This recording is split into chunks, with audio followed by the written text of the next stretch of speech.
वहीं 24 नवंबर को all India leanness organisation की डिस्ट्रिक्ट सीएम वन संपदा की एरिया कॉन्फ्रेंस का संगम आयोजन जो है दुर्ग में किया गया। इसमें मुख्य अतिथि के रूप में वाइस डिस्ट्रिक्ट प्रेसिडेंट रश्मि अग्रवाल शामिल हुई। इनके साथ साथ विशिष्ट अतिथि के रूप में सवाना नाज और नूतन गंठोक भी उपस्थित हुई। इस एरिया कॉन्फ्रेंस में Lioness club Raipur, Lioness club Bhilai, Lioness club Bilaspur, Lioness club Durg city और लीनेस क्लब दुर्ग तेजस्वनी की लगभग 60 लीनेस उपस्थित रही। सभी क्लब्स ने बैनर प्रेजेंटेशन किया और उनके क्लब के द्वारा किए गए सर्वश्रेष्ठ कार्यों के लिए एरिया ऑफिसर ममता गोयल ने सभी क्लब्स के मेंबर्स को मोमेंटो देकर सम्मानित किया। सर्वश्रेष्ठ कार्य करने वालों के लिए यह सम्मान प्लेटिनम अध्यक्ष वंदना ठाकुर रायपुर, नीता गुप्ता भिलाई, प्लेटिनम सचिव संध्या गुप्ता रायपुर और शालिनी मंत्री भिलाई को दिया गया। प्लेटिनम कोषाध्यक्ष का अवार्ड दुर्गेश नंदिनी दुबे दुर्ग को मिला। सर्वश्रेष्ठ क्लब और सर्वश्रेष्ठ बैनर प्रेजेंटेशन का अवार्ड लीनेस क्लब भिलाई को मिला। सर्वश्रेष्ठ बैनर प्रेजेंटेशन और सर्वश्रेष्ठ एल्बम का पुरस्कार लीनेस क्लब रायपुर को दिया गया। गोल्डन अध्यक्ष लीनेस निभा गुप्ता, सचिव Lioness Bharti Kurre, Lioness club Durg city को भी दिया गया। लीनेस क्लब पहले लायंस और लीनेस क्लब एक साथ जॉइंट क्लब था। अभी Lioness club of all India ये 3 साल से गठन हुआ है इसका। वैसे ये बहुत पुरानी संस्था है, इसी को हमने आगे बढ़ाया है और हमारा ऑल इंडिया में डिस्ट्रिक्ट में नाम है सीएम वन संपदा। आज करीब भिलाई, दुर्ग और रायपुर सबसे कम से कम 60-70 लेडीज़ इकट्ठी हुई थी।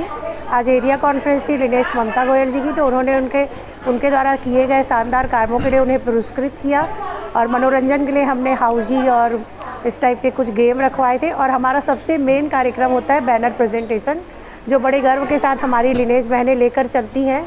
वो हर क्लब का अपना अपना बैनर होता है, तो और वो अध्यक्ष बैनर हाथ में पकड़ती हैं और उसके भी एक चलने का तरीका होता है, उस तरीके से वो चल के आती हैं और उनके जो क्लब के बाकी मेंबर उन्होंने जो साल भर में काम किया उसकी तख्तियाँ लेकर चलते हैं। और वहीं पूरी खबर के लिए अधिक जानकारी के लिए हमारे साथ में दीपमाला सिन्हा दुर्ग से जुड़ी। दीपमाला, क्या कुछ ये आयोजन था, कितने लोग इसमें शामिल हुए थे और लीनेस क्लब जो है वो कितना महत्वपूर्ण है, कितना योगदान रखता है दुर्ग के लिए, क्योंकि छत्तीसगढ़ और मध्य प्रदेश के लिए? जी अवधेश जी, मैं बताना चाहूंगी कि जो लीनेस क्लब है, पहले लायंस और लीनेस क्लब दोनों एक ही हुआ था, माना जाता था। उसके बाद लीनेस क्लब जो है अलग हुआ है।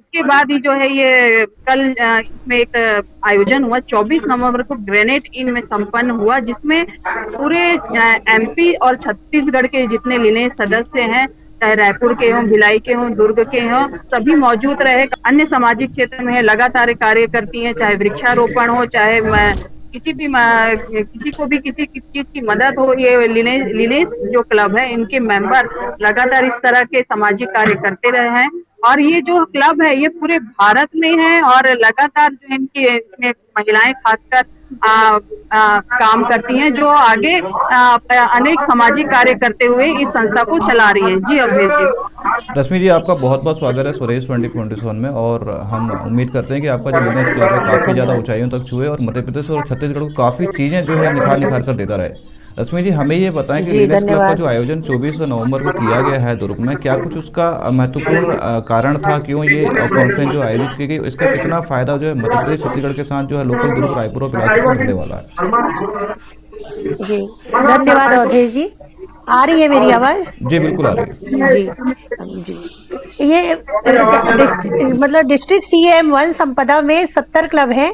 तो क्या होता है कि 70 क्लब एक डिस्ट्रिक्ट प्रेसिडेंट पूरा संभालने के लिए असमर्थ होती हैं, तो उसको उन्होंने 11 भागों में बांटा है। तो 11 एरिया ऑफिसर बना के उन्होंने किसी को 5 क्लब, किसी को 6 क्लब मिलता है। फिर वो एरिया ऑफिसर साल भर उनके कार्यों का मूल्यांकन करती हैं और मूल्यांकन साल भर करने के बाद फिर उनका अवार्ड से सम्मानित करती हैं। फिर ये कॉन्फ्रेंस छोटी छोटी अलग अलग जगहों पे होती है, जो जैसे अभी दुर्ग के क्लब, हमारे दुर्ग में 5 क्लब इकट्ठे हुए, अंबिकापुर में हुई, रायगढ़ में हुई, कोरबा में हुई। इस तरह सब एरिया ऑफिसर अपने अपने एरिया में करती हैं। उसके बाद दिसंबर में हमारी डिस्ट्रिक्ट कॉन्फ्रेंस होने वाली है जबलपुर में। वहां पे district president Lioness Deepa Ghai ji भी सभी को सम्मानित करेंगी और लीनेस क्लब का उद्देश्य है। एक्चुअल में ये लीनेस नाम क्यों पड़ा है और इस प्रकार से आप बता रहे हैं कि अच्छे काम किए जाते हैं, वो कौन से काम हैं, जो कौन से ये प्रेजेंटेशन है जो किए जाते हैं, जिन कामों के माध्यम से आप इनको सम्मानित करती हैं? लीनेस क्लब सेवा के हर क्षेत्र में कार्य करता है। शिक्षा, स्वास्थ्य, महिला स्वरोजगार, विकलांग सहायता, दिव्यांग सहायता, जरूरतमंदों की सहायता, मतलब सेवा के हर क्षेत्र में काम करता है। तो वो मतलब उनका हौसला बढ़ाने के लिए उनको सम्मानित किया जाता है, ताकि वो भी जोर शोर से सब महिलाएं काम करती रहें। बस सेवा ही है हमारा उद्देश्य, सेवा जी मैत्री। मैडम, हमें ये जी बताएं कि हम देख रहे हैं कि कई लोगों ने बैनर प्रेजेंटेशन भी किया था। किस प्रकार के बैनर का जो है प्रेजेंटेशन किया था और किस प्रकार के कार्यों के लिए इनको जो है सम्मानित किया गया था? क्योंकि हम देख रहे हैं कि इसमें कई लोगों को सम्मानित भी किया गया है। जी जी। तो ये हर क्लब का, ऑल इंडिया लिनेज ऑर्गेनाइजेशन से हर क्लब को एक एक बैनर दिया जाता है।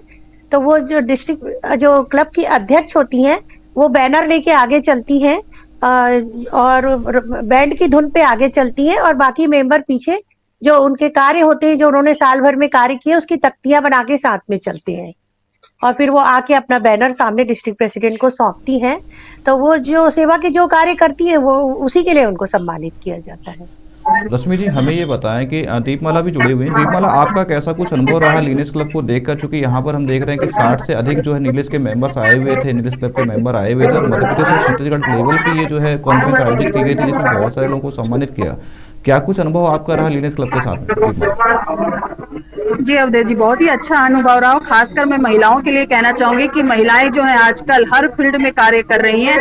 ये जो लिनेस क्लब है, ये भी महिलाओं के ही एक क्लब है, और मैंने देखा कि इसमें महिलाएं हर जगह से आई हुई थी, और इनके अंदर जो कार्य करने की जो क्षमता होनी चाहिए, काफी अच्छी नजर आई है। आगे भी और इसी तरह से कार्य करने के लिए ये आगे आएंगी। और इन्होंने कहा, महिलाओं ने खासकर मैंने देखा है कि ये हर सामाजिक से लेकर सभी क्षेत्रों में अनेक कार्य करते रहेंगी, चाहे वो वृक्षारोपण हो, चाहे जिस तरह से रश्मि जी ने बताया कि वो हर क्षेत्र में महिलाओं के लिए के साथ साथ अनेक आयोजन भी करती रही हैं महिलाओं के लिए, कि ताकि इस जो है महिलाएं भी आगे आ सके, उनसे और जुड़ सकें, और वो पूरे अपने विलेज क्लब को और आगे बढ़ा सकें। जी अवधेश रश्मि जी। जी, मेरा एक आखिरी सवाल आपसे ये है कि पूरे मध्य प्रदेश और छत्तीसगढ़ में कितने ये लीनेस क्लब आयोजित ऑर्गेनाइज किए जा चुके हैं? अभी तक कितने क्लब जो है रेडी किए जा चुके हैं, और कितने मेंबर्स मध्य प्रदेश और पूरे छत्तीसगढ़ की बात करें, चूंकि 2 स्टेट हैं और 2 स्टेट को मिला के आपका ये जी सीएम चैप्टर 1 बना हुआ है,